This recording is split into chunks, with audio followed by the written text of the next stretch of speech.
Oh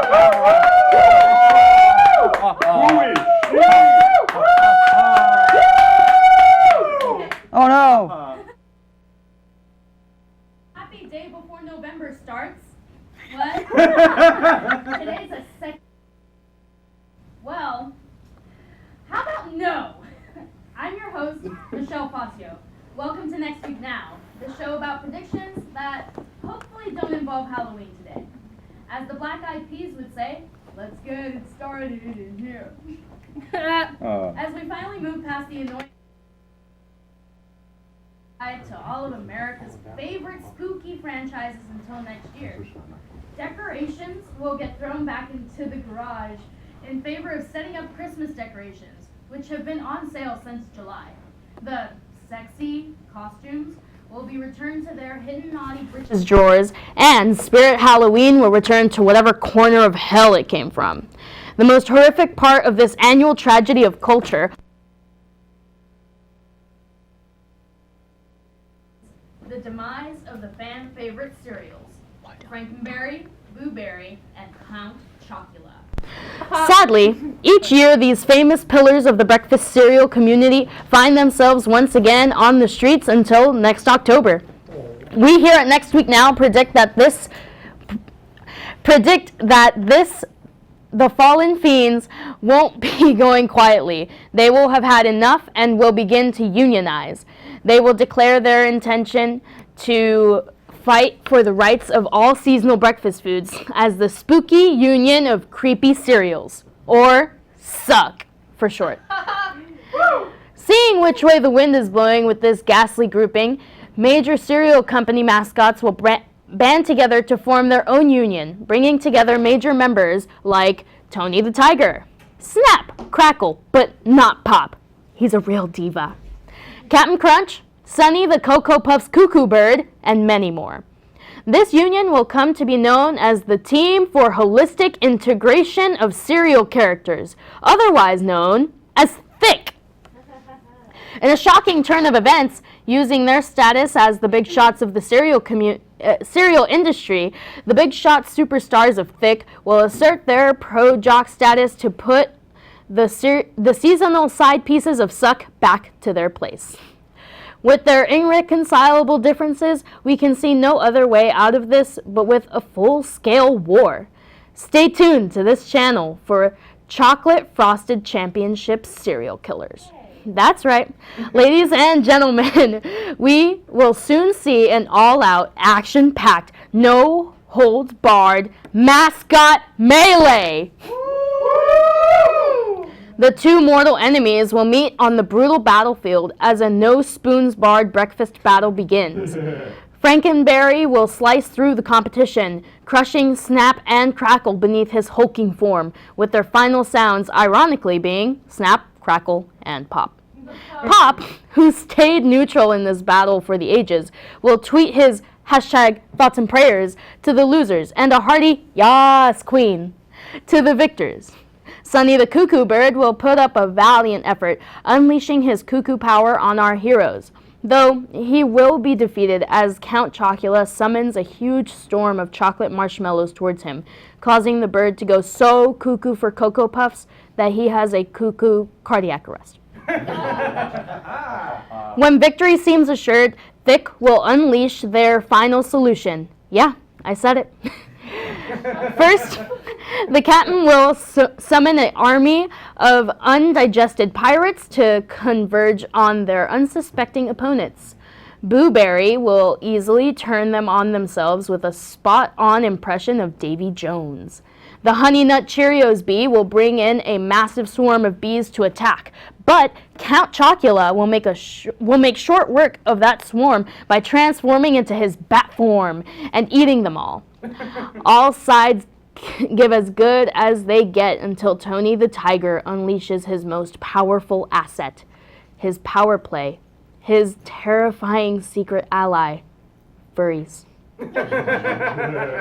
With a single 4chan message, Tony will summon waves of yelping yiffers to assault the Halloween mascots.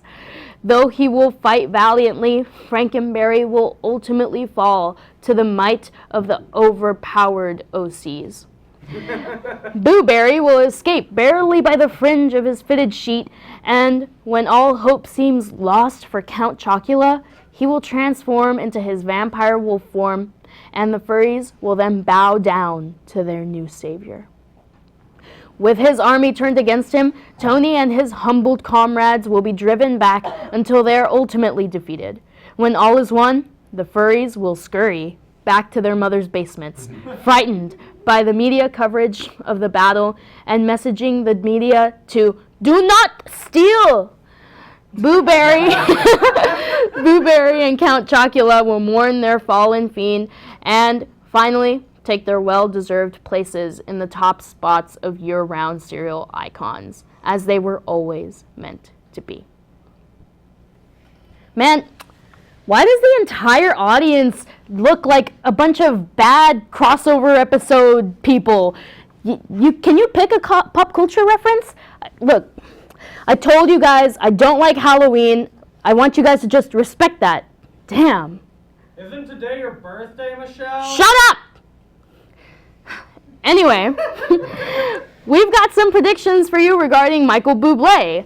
And look, if you think we're going to make fun of the singer and female orgasm donor Michael Buble, then you're dead wrong. Michael Buble is proof that God has a sense of humor in the outrageous comedy that is the male gender.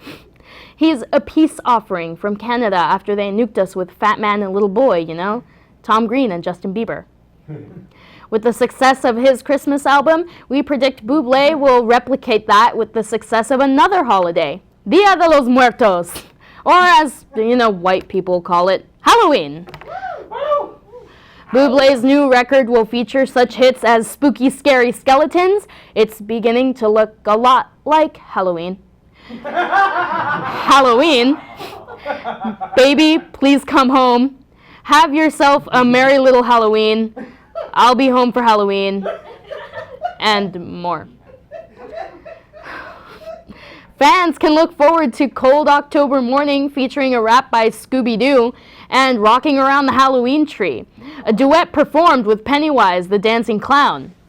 Buble invited the ghost of Jimmy Carter to collaborate, but was dismayed to find out that Jimmy Carter is actually still alive. Better luck next year, I guess. To promote his album, Buble recently performed in front of Walt Disney World's Haunted Mansion. This didn't actually go over too well, as Buble is so pale that lots of the people actually confused him for a ghost. And a bunch of kids were like, "Wow, I love Casper!"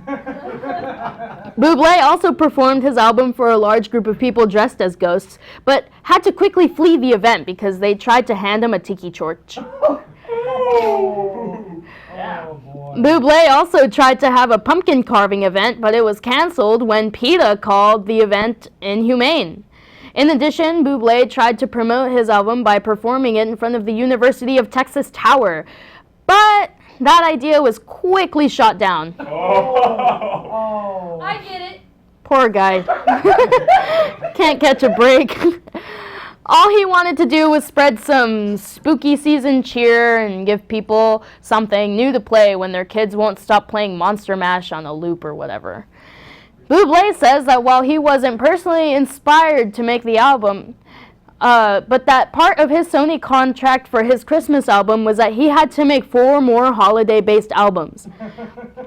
Fans can look forward to more holiday albums from the singer in 2020, including Here Comes Buble Cottontail, A Very Buble Labor Day, and 420 Bublaze It.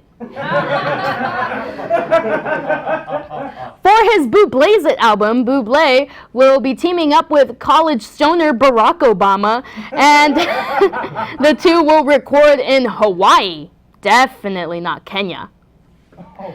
For now, fans can get his new album, Spooky Buble, on iTunes, the Google Play Store, and Spotify. Now, while Michael Buble seems to be having a great time with his new album, I don't think that's a great idea. You know what else isn't a great idea? Dorm trick-or-treating. And yet, here we are.